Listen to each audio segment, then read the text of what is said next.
Hello, this is Thomas, K4SWL. If you're new here, I like to do real-time, real-life amateur radio field activation videos. And today, I'm going to do another one of my Getting to Know You series, which is basically my chance to give my own personal thoughts about a radio that's in my field radio arsenal. A radio that I like, that I keep because it has qualities that just suit me really well. And the radio today is going to be the Ten-Tec Argonaut V. And I haven't had this little guy out in a long time. I use the Argonaut V in the shack more than I do in the field, mainly because, if you know me, I like smaller, portable, field portable radios. This is a kind of a hefty little radio, but it puts out 20 watts total power if you want it to. It's a nice general coverage transceiver, and it's no longer in production. Ten-Tec is no longer in production, basically. Ten-Tec may still kind of exist as a company, but they're not actively producing radios that I know of. And this radio comes from the era of Ten-Tec being located in Sevierville, Tennessee, not too far away from where I live in the mountains of North Carolina. And yeah, there are a lot of reasons why I love this radio, and there are a few things that if you're thinking about buying the Argonaut V, you should be aware of. You know, it's not, no radio is perfect, and I'll kind of bring up some of those things. But instead of it being a kind of more like a magazine review, I'm going to basically just keep it to my own personal thoughts and why I, you know, all the things I do love and the things that, you know, I wish were a little different in it. But every radio in this series, in the Getting to Know You series, are radios that I like. So, spoiler alert, these are all radios I like for various reasons. So what we'll do first, I want to go ahead and set up the antenna. We're going to put up a 40 meter end-fed half wave here and hop on the air because 40 meters should be a better band tonight. Band conditions are pretty rough, but 40 meters, it is now, let's see, almost 6 o'clock p.m. And so this is the right time to be on 40 meters instead of one of the higher bands. So hopefully it'll be productive. I think we'll probably have a little atmospheric noise or a lot of storms and things around. So we'll just see how well the Argonaut V does. So we'll put up the antenna first. We'll then talk about the Argonaut V and the Getting to Know You section. Then we'll hop on the air and do an activation. Okay, so the first thing we're going to do is put up the antenna. This is just my standard 40 meter end-fed half wave made by MM0OPX. And it's Steve made a great antenna here, but it's just basically a homebrew antenna with a Soda Beams winder, and I think this may even be Soda Beams wire. Steve, you can correct me if I'm wrong about that, but I've used this a whole lot lately, mainly because it's a 40 meter end-fed half wave, and that's been a really nicely, it's a good antenna when conditions aren't all that wonderful, and it usually keeps me on the bands I want to be on. So brought my mini arborist, or my arborist throw line kit. This is a Weaver arborist throw line with some of the really good yellow poly line, and I'm going to go ahead and put a line in the tree, get this guy up, and what I'll end up doing is shooting the line through here, back this way toward me, and that way I can just pull off the end of the line to get the antenna in the tree. And to be honest, I'm not too worried about where this goes. The weight that's in this particular bag's, you know, pretty heavy. So I think I'll probably go out that way and come through this tree. I've never quite done it that way. Should work fine. I just don't want it to be in the way. There are a lot of people. This is the most people I've seen at the park in a long time. No doubt because we've had some pretty ferocious weather the past couple of days that have probably kept people away from the park. It is a Sunday late afternoon, well, early evening now, and it's beautiful weather to be swimming in the lake. And frankly, if I could, that's what I'd be doing today. But I'd rather do a park activation instead of even swimming today. It's just so nice. I really had not planned to do an activation today. I know I say that all the time, but it was just so nice. I'm on my way to take my mom to some appointments tomorrow morning, staying at their place tonight. And I called and said, I'm going to be a little late. I have got to activate a park today. So that's what we're going to do. Let's get this line in the tree here. Actually, I'll take this to this side and set this up so you can watch me fumble the deployment. How's that? Let's see. The key is because we have a fair amount of people here, I just want to make sure my antenna is not my line is not in a place that could disturb people. I'm going to go for one of those branches if I can hit it. We'll just see. I'm going to move the camera way back here. And let me see if I've got myself in the field of view here. There we go. So I'll just open up this bag. I think this has, is this a 10 or a 12 ounce weight that's in this one? It's a great one for, yeah, it's a 12 ounce. There's no possible way this can get stuck in a tree. It's a really nice heavy weight, so there's no fear of that whatsoever. Let's see, which tree will I go for? I think I will go for this one.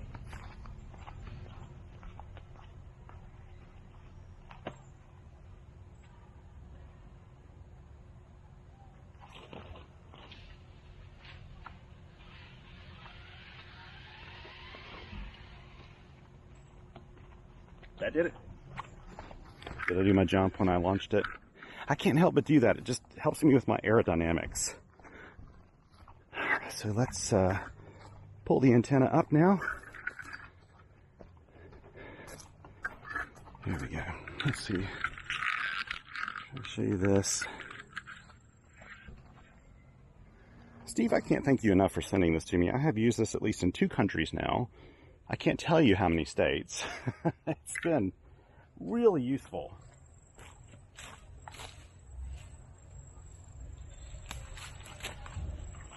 In truth, I probably have something like, I don't know, 5, 6, 7 end-fed half-waves I've built. But I keep coming back to Steve's for some reason. And I think one of the reasons why is because for whatever reason, it's always packed away. My others are in my antenna box at home. And I realize that I often just hop out and do, oh, let's move this stick out of the way. Hop out and do these activations sort of impromptu. And I use whatever antenna I've got. And I've had this one in my pack a lot. I think I used this last time I was in this kind of general area. I used it on Baker's Mountain for a POTA activation. So unwind the whole thing first. It's quite a bit of wire to go up in the tree, but this is almost going to be a vertical. It really did soar up pretty high, even though I was down the hill away from the tree. Okay, there we go. At the end of this, so I'll set this here and then try to get whatever stick got stuck in my sandals out. By the way, I think there's like a church barbecue going on in the picnic shelter over here, and I'm really tempted to gate crash that. It smells wonderful.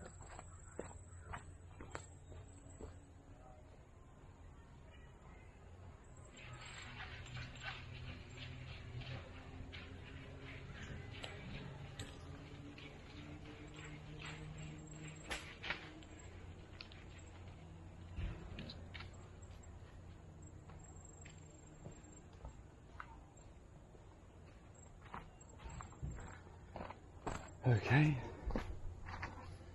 now I'll get my line out. So I need to put an adapter on the end of this cable. This cable has PL259s on the end, so I've got an SO239 to BNC. This is, again, this high visibility cable from ABR Industries. I love their stuff. So what I'll do, I did a video recently about doing the over-under method, and that's what I did with this. So I can just toss this, and there's no possible way it's going to tangle up. Just no way. It really works effectively. Okay, let's put this line on the end here.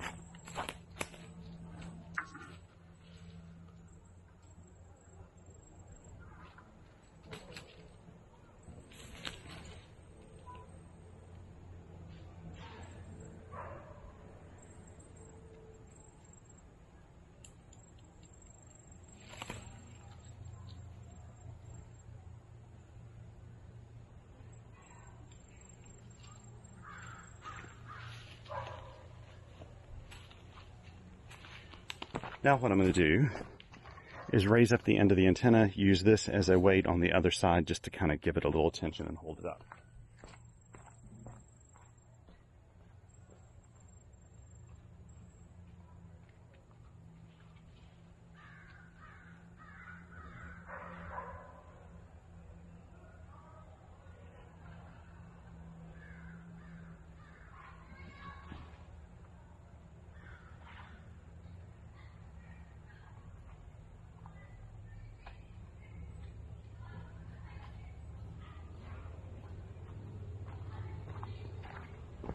There you go. I just remember one crucial component I got to grab from the car yet. So I'm going to turn off this camera for a moment as I get this set up. I left my battery in the car. So I'm going to grab that real quick. I'll be right back. Okay, I just kind of set up my beginnings of my logs here as I brought the radio. This is the battery I use for this. It's a 15 amp hour Bio-NO battery. I've had this thing for years, 3 years, I guess. I don't use it a lot because I don't use radios this large in the field, but the Argo V is not, you know, an Elecraft radio or something that can get away with, you know, a much smaller, like a 3 amp hour battery or something. It does require a little more amperage. I'll tell you the reasons why here in a second. Let's go ahead and get it hooked up. First of all, it does use a has an SO239 on the back, unlike a lot of QRP radios that have BNC. And I need to hook up the key. Let's go ahead and do that since I'm at the back here. I'll grab one of these guys out. And it plugs in right here. It's in a little bit of an inconvenient spot, but not too bad. There we go. At least it's a 1/8 inch or was it 3.5 millimeter plug, as opposed to a 1/4 inch plug, because those are much less standard. But were used quite a lot in radios back when the Argonaut V was made. So I'll just plug this in. As you can see, this is a fused cord here. One of the reasons why the Argonaut V needs a little more battery is because it has proper audio amplification. That's where a lot of QRP radios, field radios, will really cut things to keep the current consumption down. But Ten-Tec didn't do that. They really gave audio a priority in their radios, which is both good and bad. Good is, audio is incredible. The bad is, of course, you need a bigger battery to use it, and you know, and the radio is a little heavier. But some people may not consider that to be a a very bad thing. Let's go ahead and turn it on here, and just take a look. I'm going to go ahead and move the band. I mean, this is one of the things about it too. It has a band switch that moves only in one direction. There we go. Okay.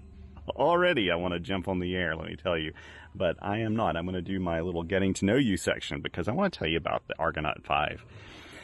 So first of all, why do I even have an Argonaut V when I have so many other field radios? Because I have a lot of the modern field radios and a couple of older ones, but why the Argonaut V?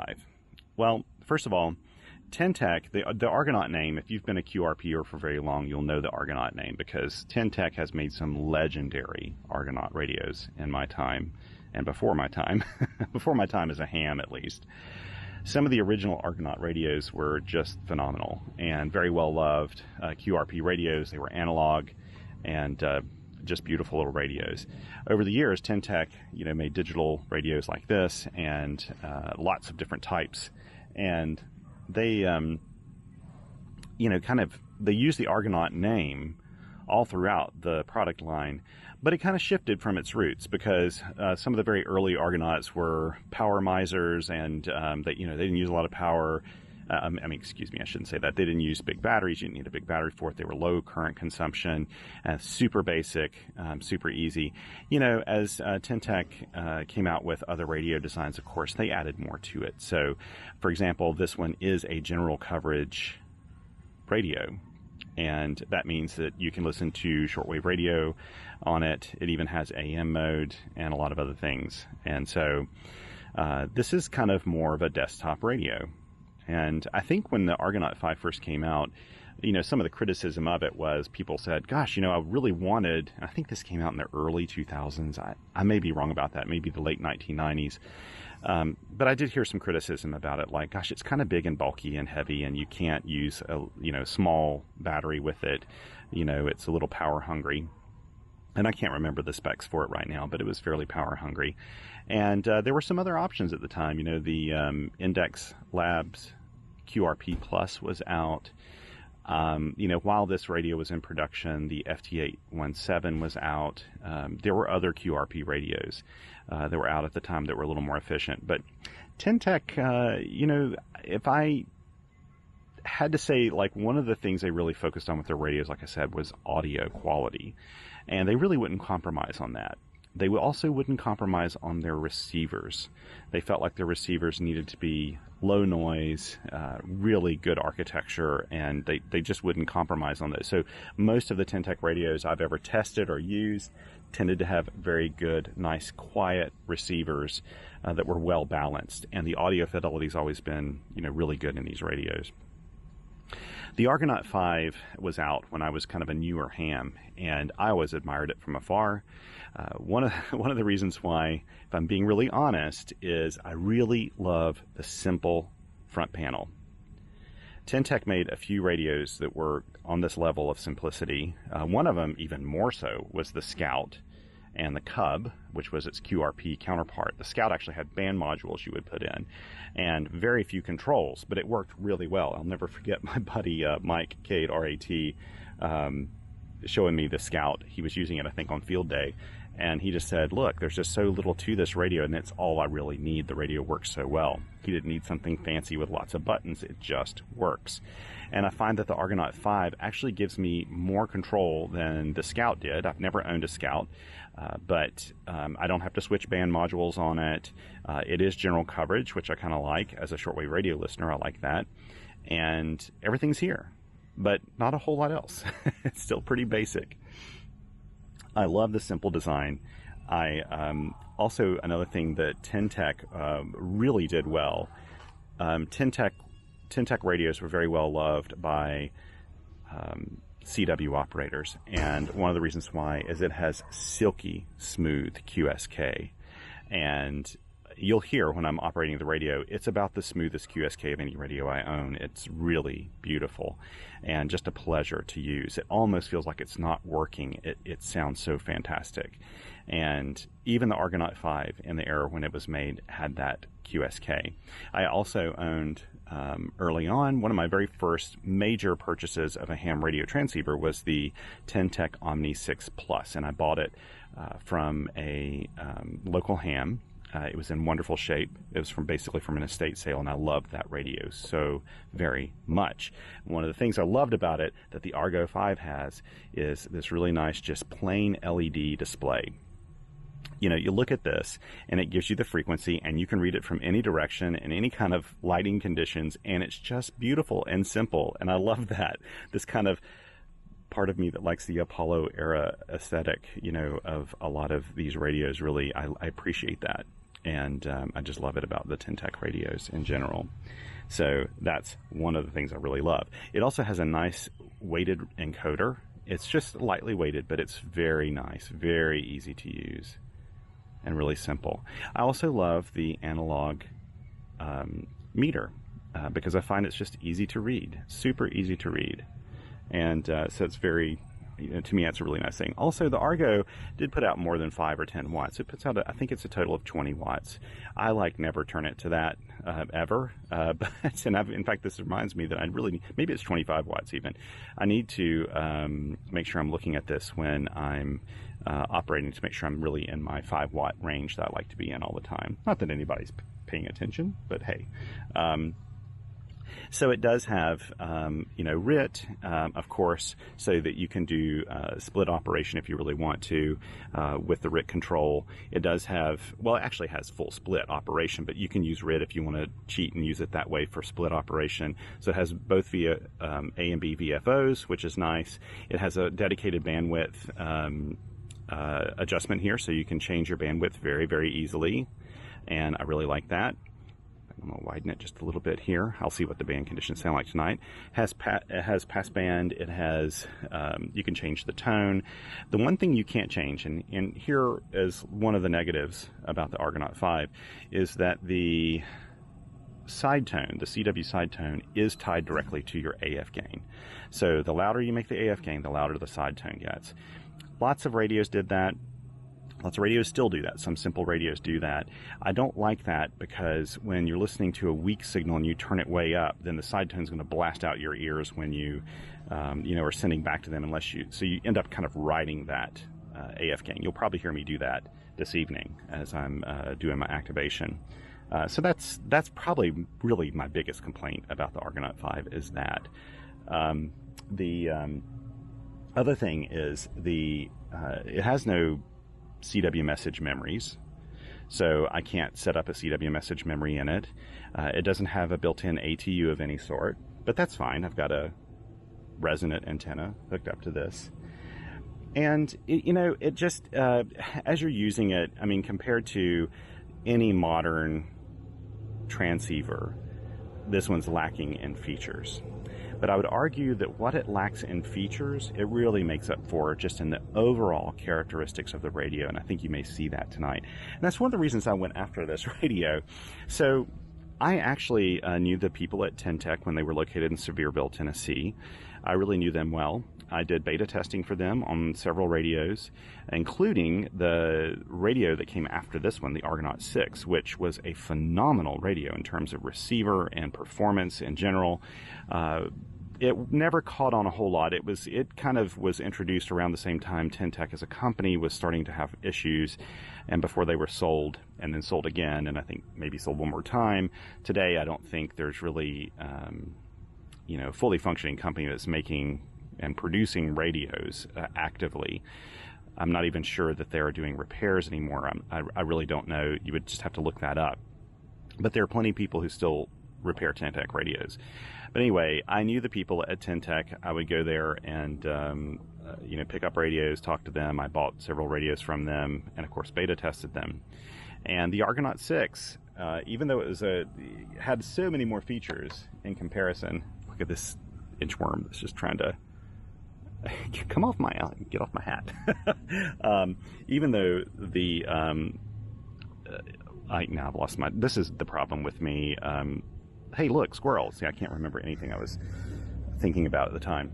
But even though it lacks a lot of the features that I loved in the Argonaut 6, I also just like this radio's simplicity, and I wanted a piece of Ten-Tec gear that was smaller.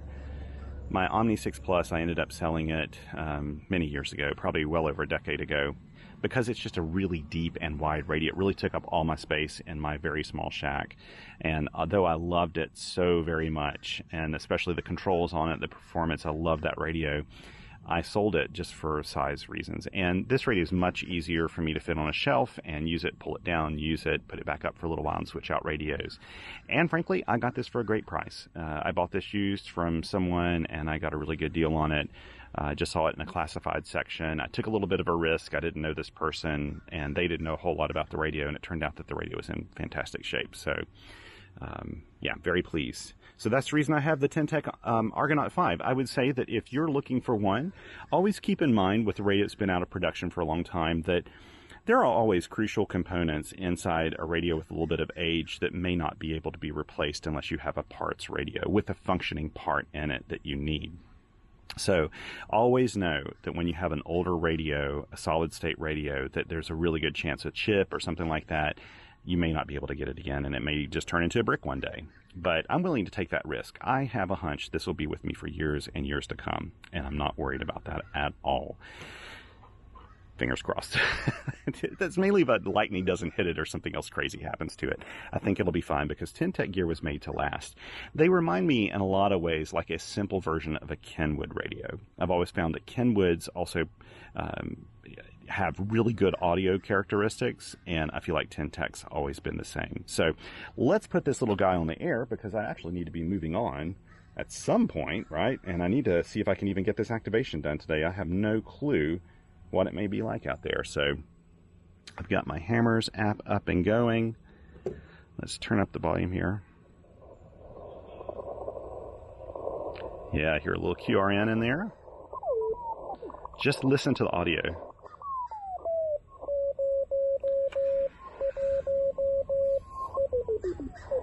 Sounds like a tube radio, doesn't it? Even with the QRN, even with the static crashes and those things. Still sounds fantastic. I love it.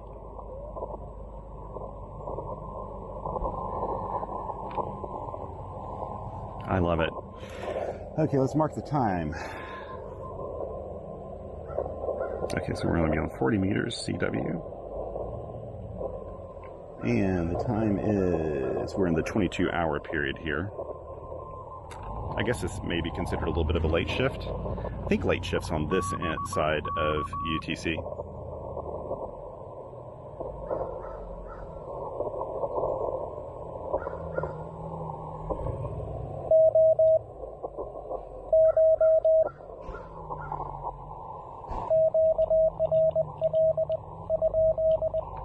Just listen to that. It's such a wonderful sounding radio. By the way, I don't talk about this key a lot, but it is absolutely wonderful. And this is just a CW Morse key, much like the pocket paddles I have, but it's mounted on a little metal base. And this thing's amazing. The action is very light. You can adjust it, and it works really well. And actually, I keep this packed away with, I had it packed away with my Argonaut V, which is the reason you haven't seen it in a little while. And I love it. It's a great key. It doesn't move on the table. You know, you can really kind of operate it. You know, it's not a Bengali or anything, but it's very inexpensive, yet very high quality for what it is. So I highly recommend this one if you want a heavy bass key that's simple and affordable. You really can't go wrong with this one. Okay, what are we going to do here? Right. Let's get going.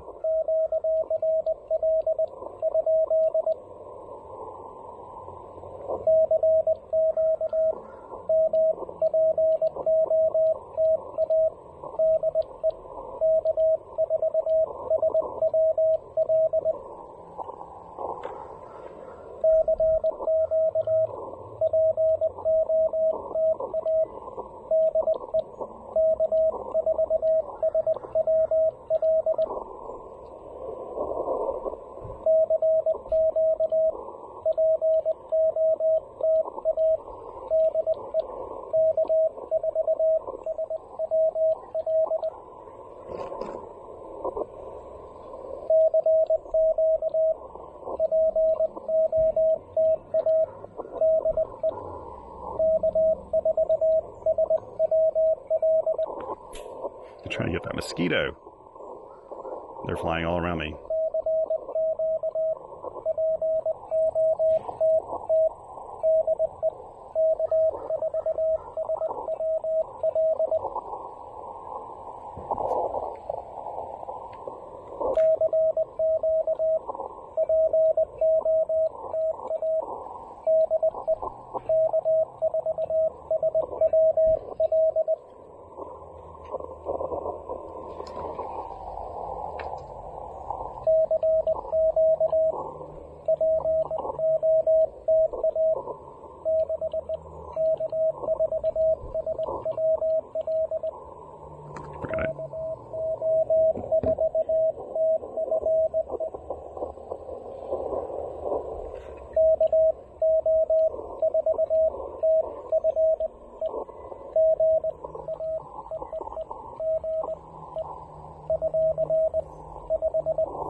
where the mosquitoes are getting me right now.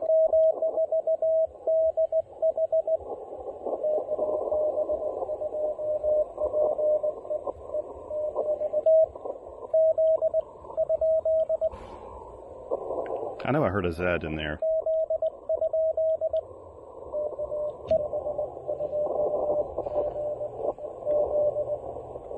Okay.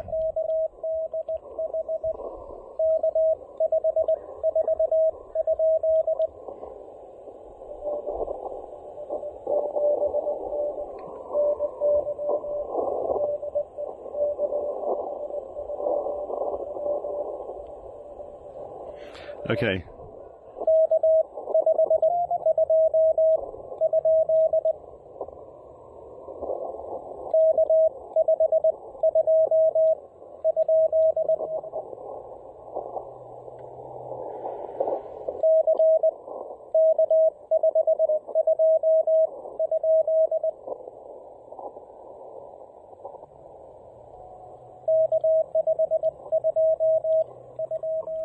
I hope he didn't move on. Okay, I just can't get them. I'm going to go ahead. Okay.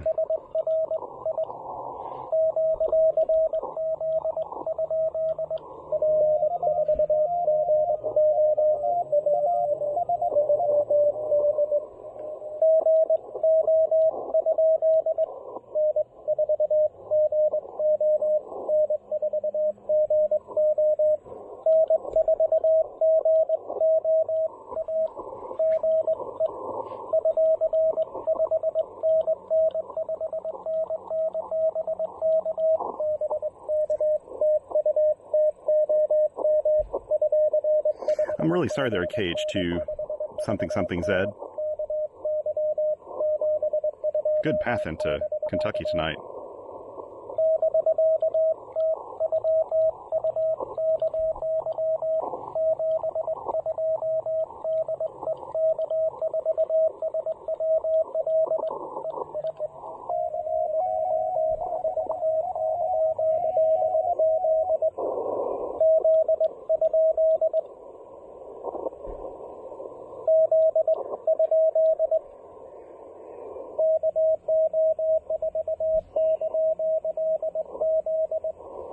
Okay.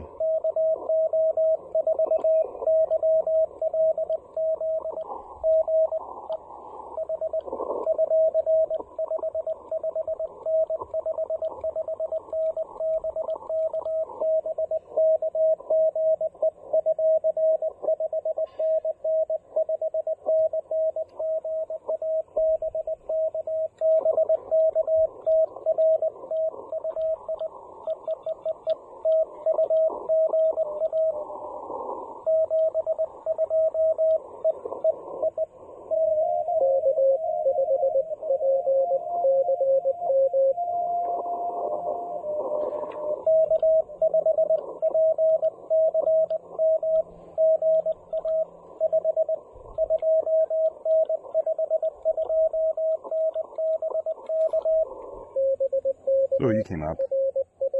Sorry about that. Low signal report.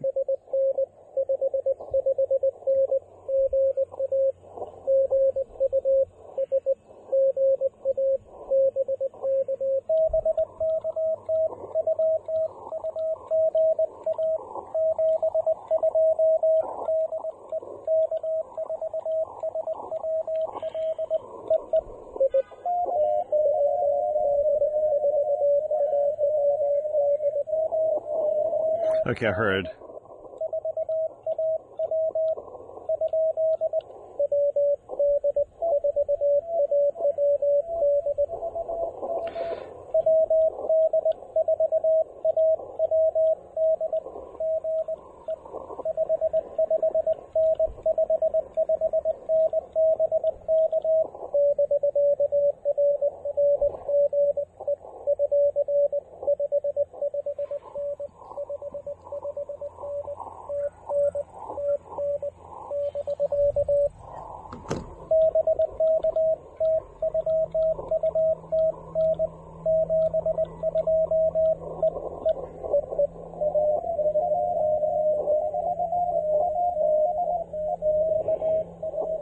Okay, I heard it.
Scott, I don't think I've had you in here in ages. Good to hear you, old man.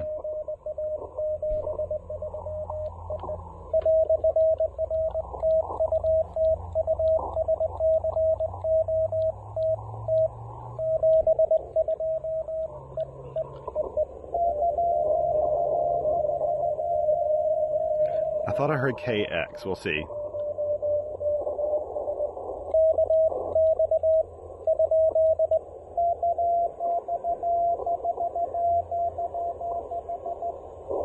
Okay.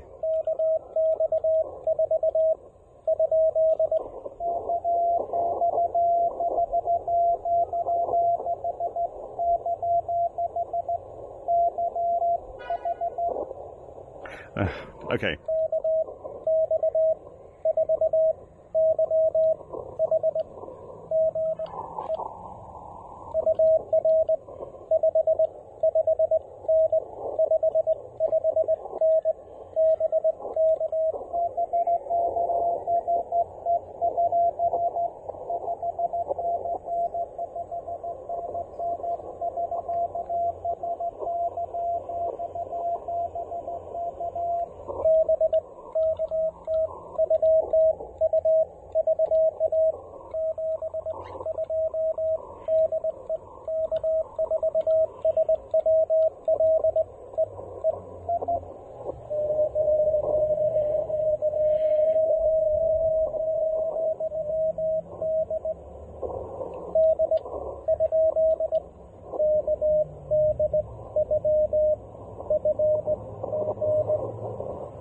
Okay, wait.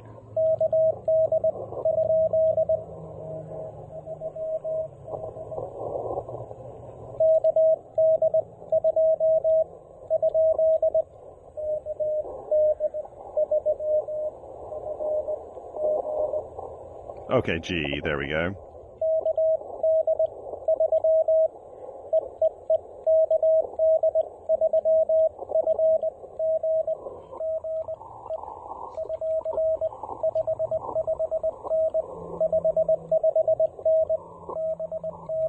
Audio on this thing is fantastic.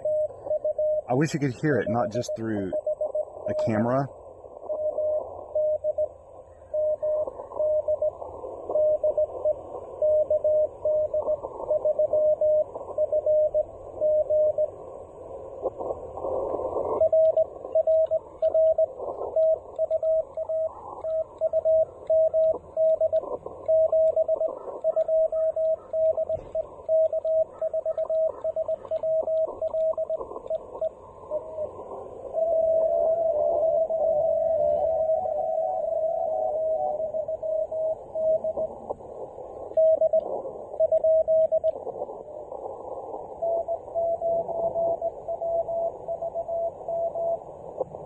Okay. Okay, wait.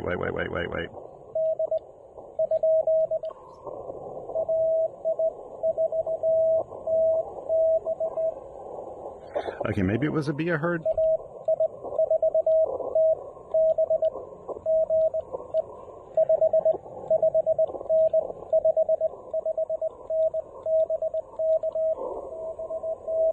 Maybe it was a bee. I'll have to listen later on to find out. But I'm glad to get you in the logs here.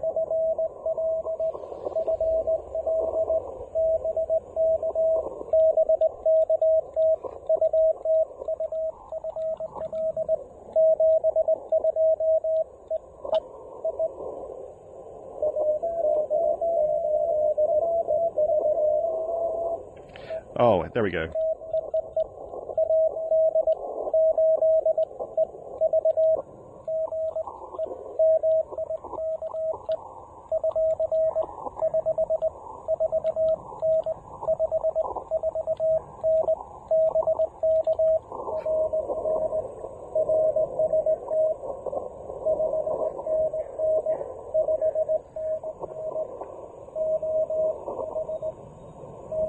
This audio sounds so great.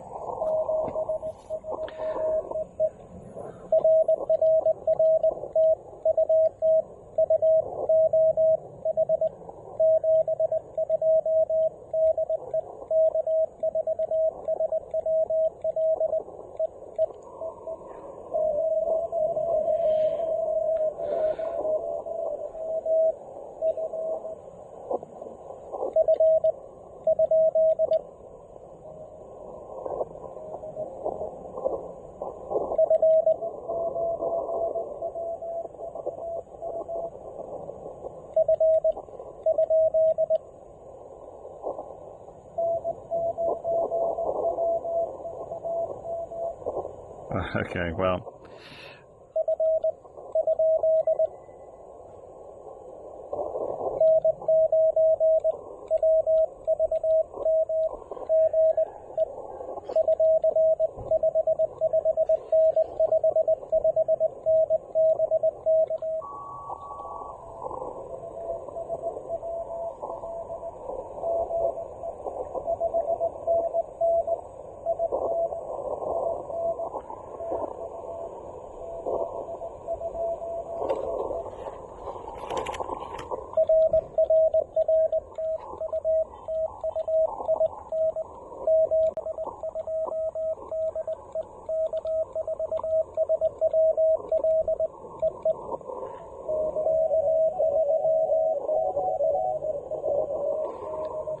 I think I heard.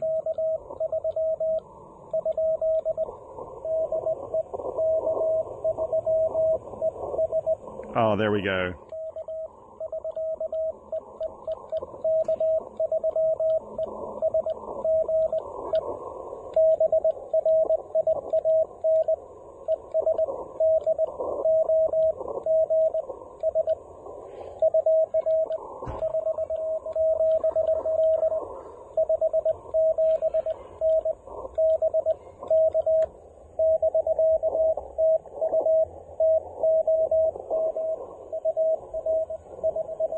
Brian just did a post on QRP today about his dogs.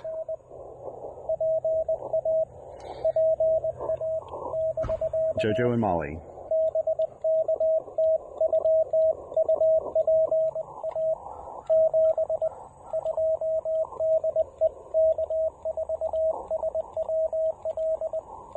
Couldn't meet a nicer guy in amateur radio.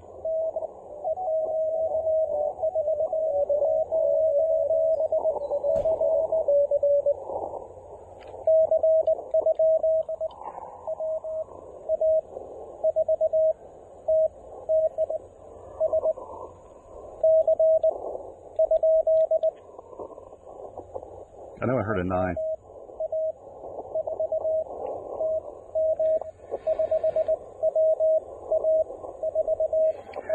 I want to get you, but I got to get the C first.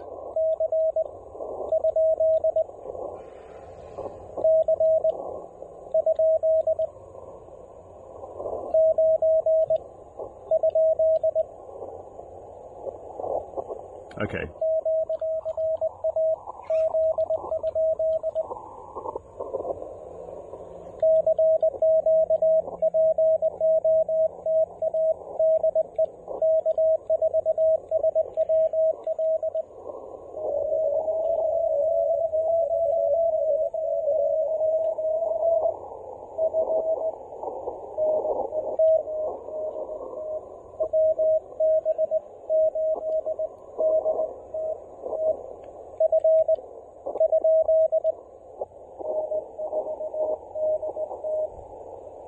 Okay, wait.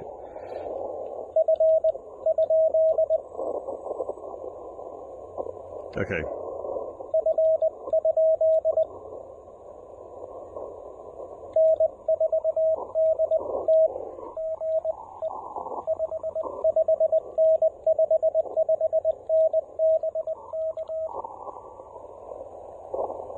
N4DT. I know I heard that.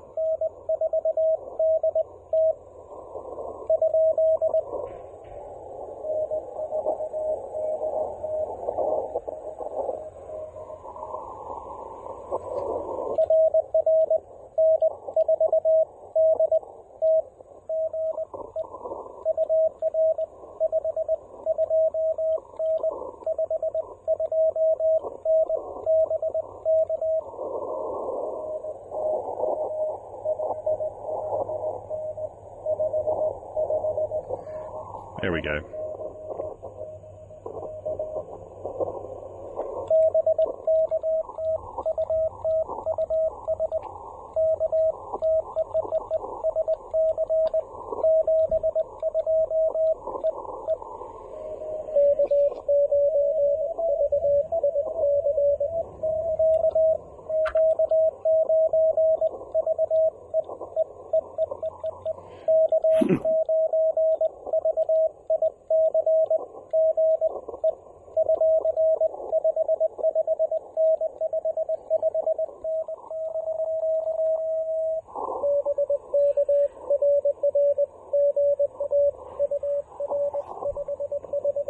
I won't be able to go throughout the night here. I'll have to stop here pretty soon.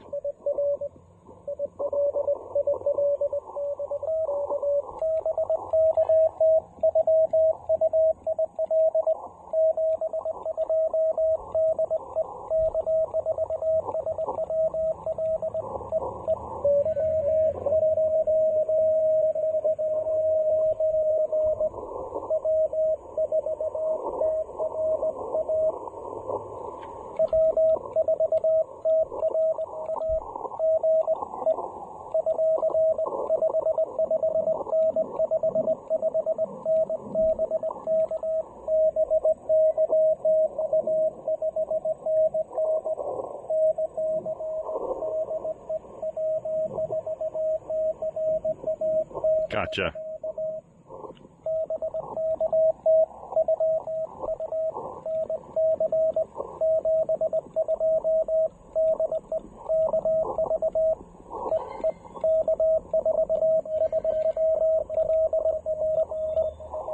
I can't key tonight.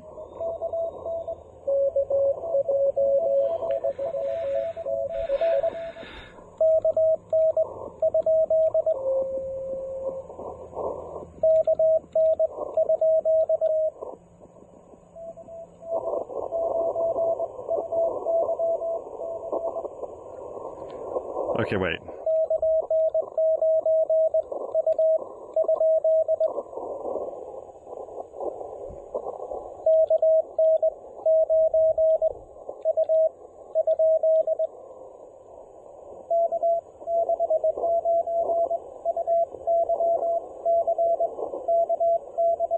Oh, there we go, KD.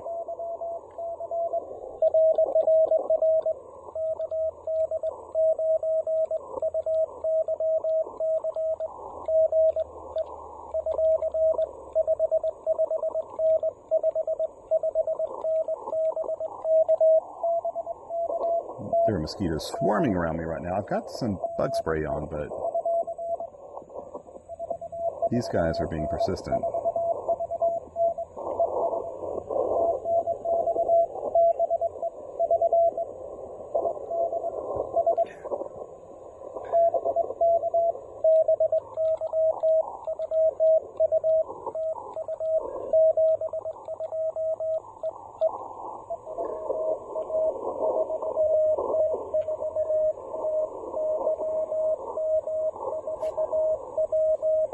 Ugh.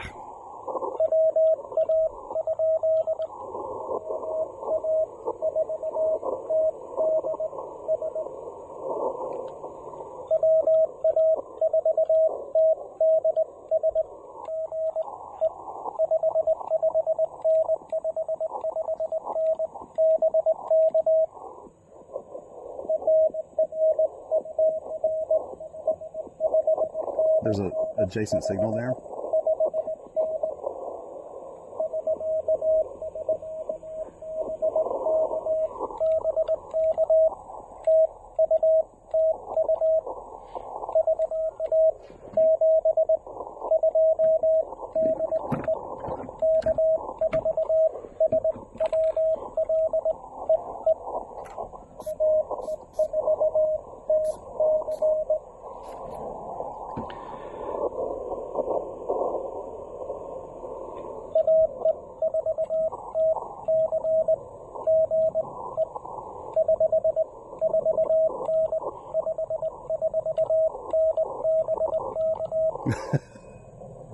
A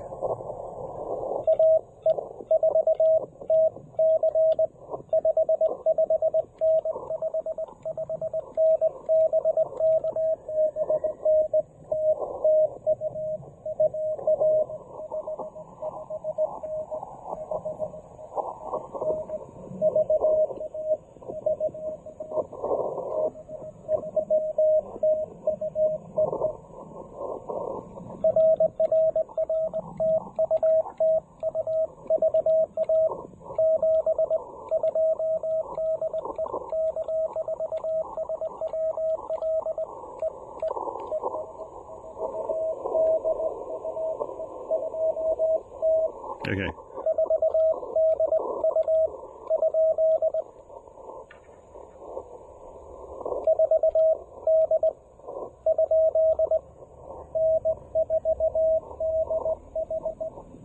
Oh, wait.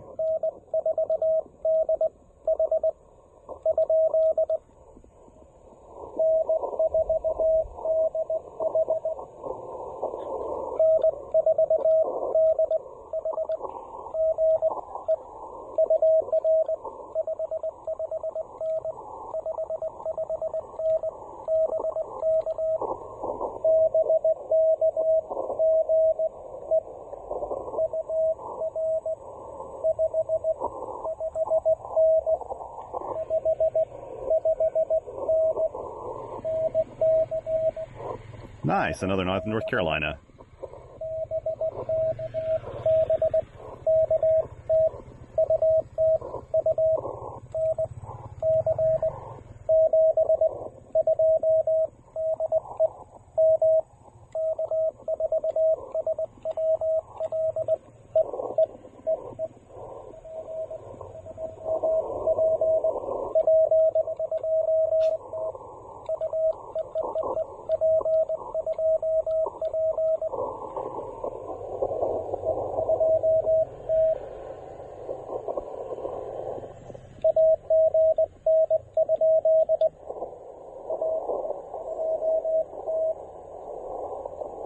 Okay, there.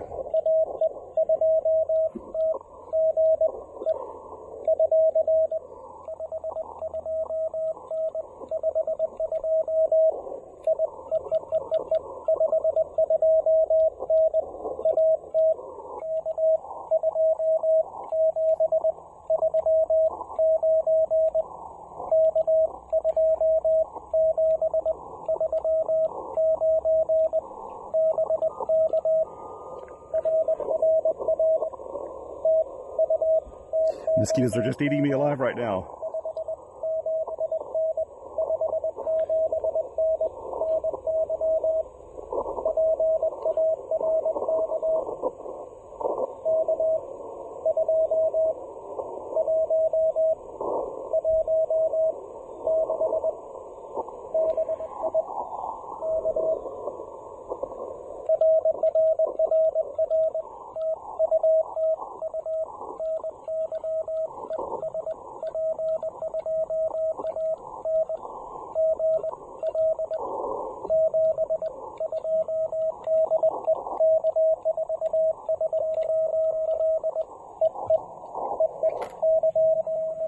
I'm gonna have to stop here soon. These mosquitoes are driving me absolutely batty right now.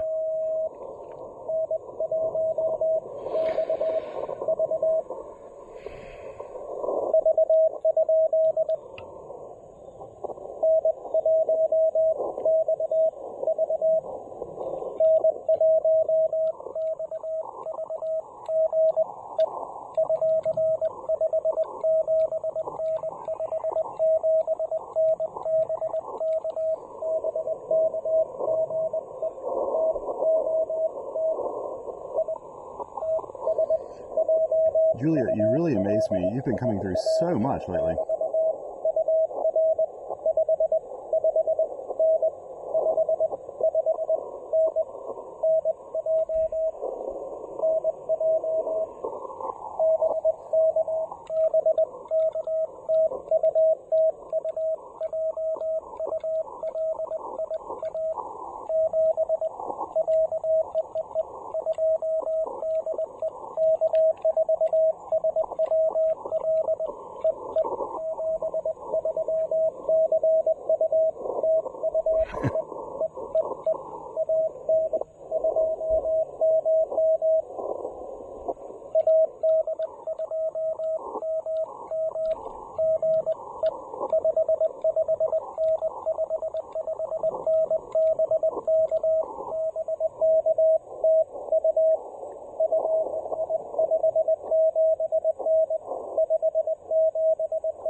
$22.52.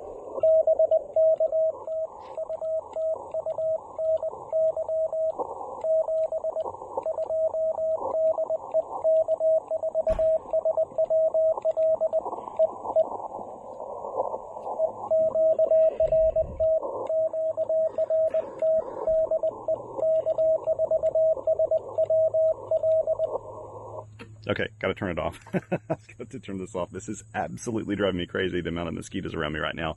That is the one thing about Lake James. If I'm here in the evenings, it can be pretty bad with mosquitoes. It's probably one of the more mosquito-y parks, but hey, it's here at a lake. I mean, you kind of expect it. It's not bad at all during the day, but in the evening hours, it really can start to get to you.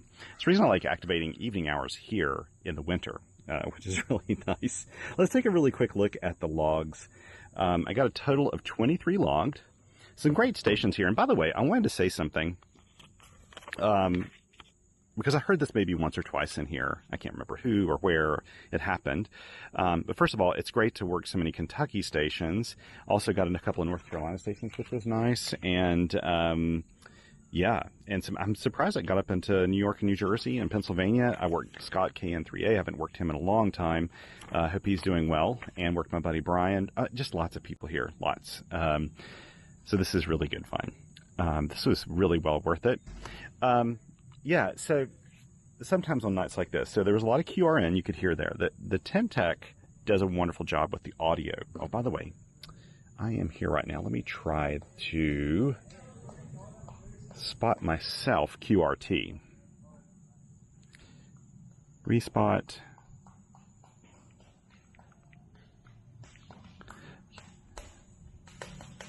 QRT.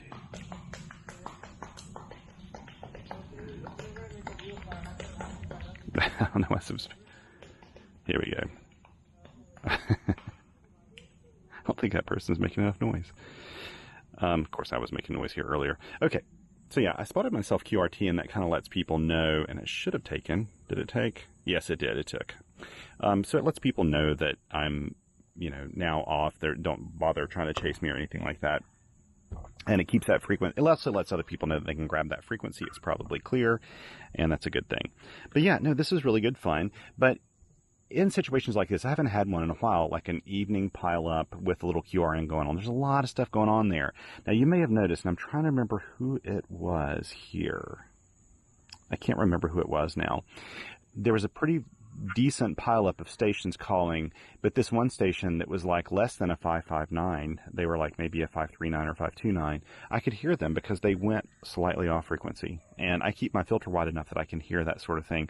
And so their pitch is a little different. Everybody else tended to be right around the same pitch. It makes it really difficult to delineate all the call signs. So pro tip, if you're hunting someone and there's a pileup, move off frequency just a little bit. I mean, just a bit will make a difference. When you hear their tone change, it means your tone's changing when you're listening to it.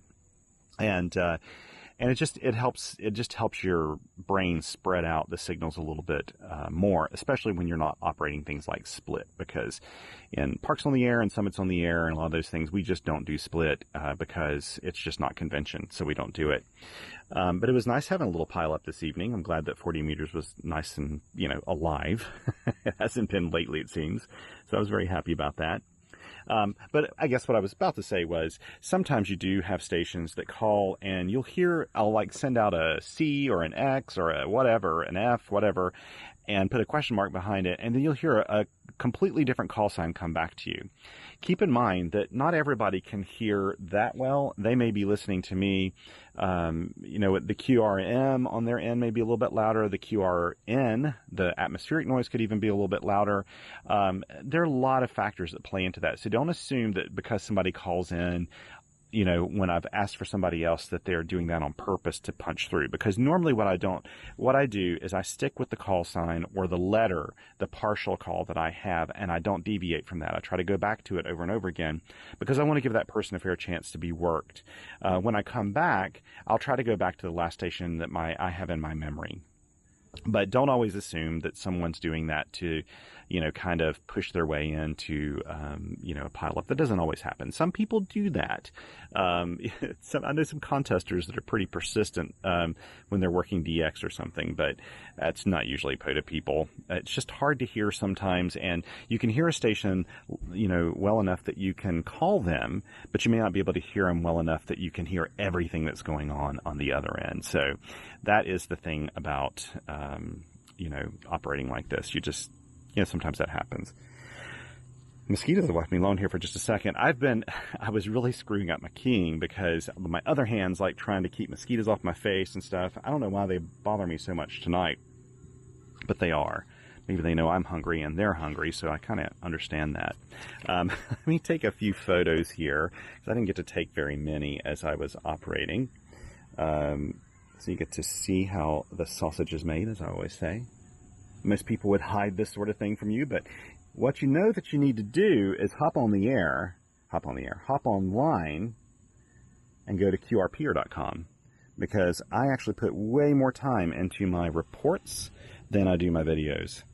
I like to tell a lot of the stuff I'm thinking when I'm doing, you know, an activation, why I did the activation today, why this is one of my favorite radios. Actually, with the Getting to Know You series, really, that's all in the video content. I don't write a whole lot about that in my blog. I would rather just do this off the cuff here.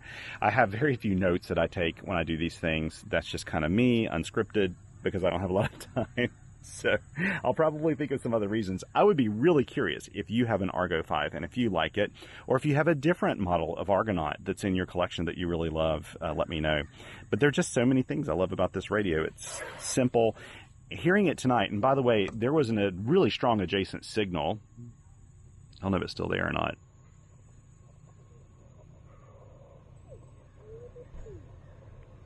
I don't hear it now. There was a really strong adjacent signal, and you could hear it just on the edges, but the Argonaut V can actually handle contest conditions. You know, it's got pretty good chops. It's not as good as a contest grade rig, but it's pretty good. So anyway, let's pack up things here and get going. Turn off the Argonaut V.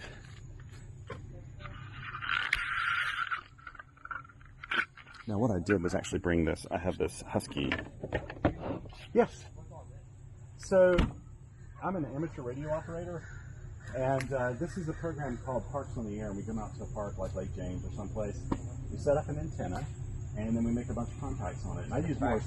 What's that? Is it like a practice call? It kind of is. Well, it's sort of like an activity, an on-the-air activity. So we get on, and like I use Morse code. With my radio, and I make contacts. Like tonight I made contacts in like, I don't know, less than an hour. I mean, I haven't even been here that long. Like New Jersey, New York, Florida, North Carolina, South Carolina, Georgia, Kentucky, states like that. On the band I was on tonight, I come out here sometimes in the day and I'll work all over the world, you know, depending on where we are. And usually, this is actually one of my bigger radios. I usually use really small field radios, and I enjoy doing it. Yeah. Thanks for telling us. Sure thing. You guys have a good evening.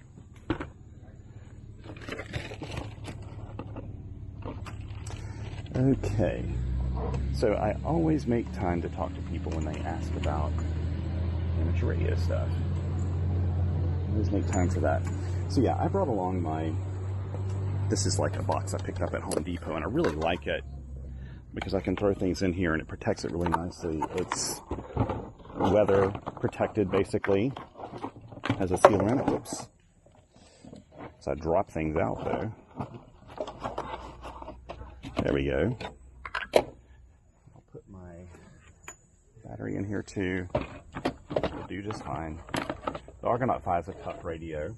I try not to overdo it with this, but I'm okay with my field radios. I don't baby them a lot. Sometimes I try to be careful with them, but I know that they're field radios. They're going to go out in the field. You know, it's a risk you take with field radios that somehow, sometime they may be harmed. Oh, I see trash there. I have to pick up and take away before I leave here. I always check the site after I'm done and try to pick up any trash I see. So what we're going to do is put up the feed line now.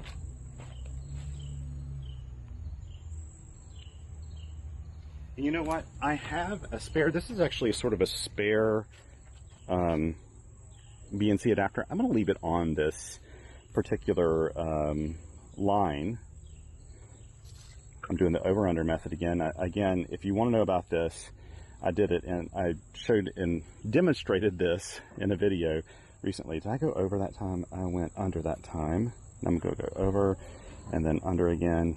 It's a good way to, I think it's a great way to keep your lines from getting tangled. for bigger cables like this, I can't really do a figure 8 easily unless I do it on my arm, and I'm fine with doing that too. I've done that plenty of times before as well. Let's go ahead and use this little Velcro strap to hold this in. Then I have to take the weight off the end of the line.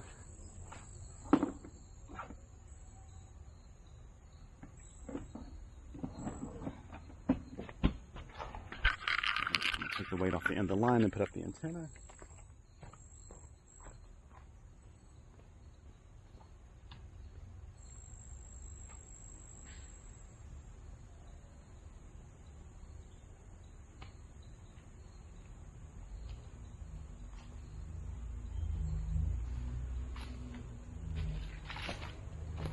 This is actually a really good point.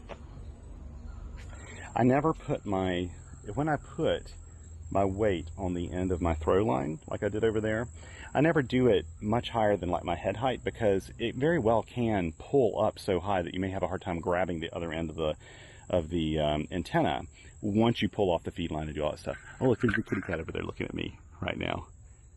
I don't know if you can see him in the woods. I like cats too. We need a Lake James cat. I like to have pets where I go for my POTA activations.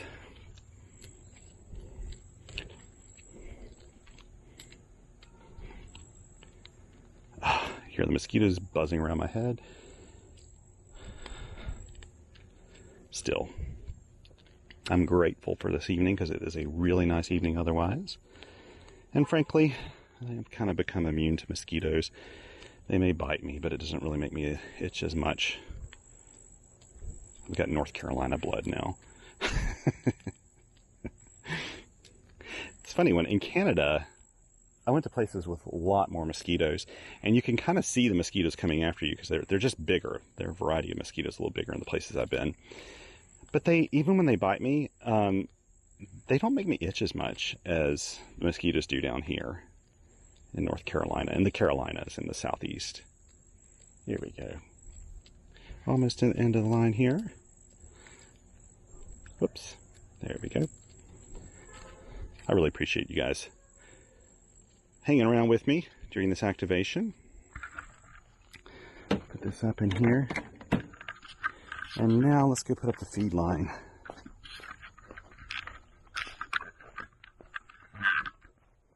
I see a little bit more trash I'm going to pick up too on the way out the door. Oh, and I got to thank Jerry for sending me a whole bunch of nitrile gloves.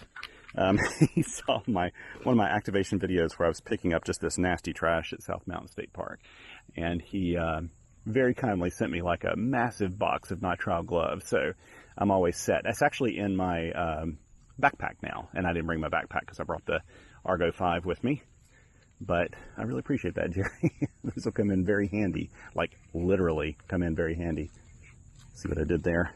Also, I wanted to say there's a guy on YouTube or Twitter called Catholic Ham who was saying that, you know, I think he's working on his CW skills right now, and I've been getting a lot of this lately. I think so many people are learning CW, and that's just wonderful. But you know, saying that you know it can be kind of a struggle sometimes when you're learning CW to get up to speed. But don't worry, it comes with time. You're going to do it. Just do a lot of listening. Don't worry as much about sending at this point. Do a lot of listening, and you'll find that you'll start copying calls without thinking about it. They'll just happen naturally. Yeah, there's quite a bit of trash here. I'm going to pick up some, put it away. I think it's just been a very active day here at the park, and that's probably the reason why there's trash here. Kids dropping their stuff. It doesn't look like any deliberate stuff, just stuff that got unnoticed. Here we go. I'll put my little single loop through here. Sort of slip knot. Love that. And then what I do to keep the weight at the top of the bag is I put the drawstring through, tighten it up, then do that. Now we're done. Okay, let's put this up.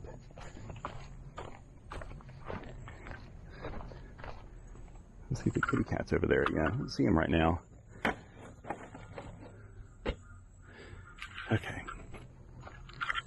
Let's this up. Check the site to make sure I didn't leave anything here. I don't see anything. Oh, I see that cat. Little black and white cat.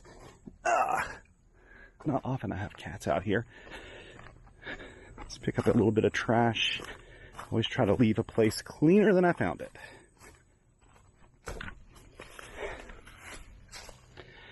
I'm not too worried if I don't have on gloves right now.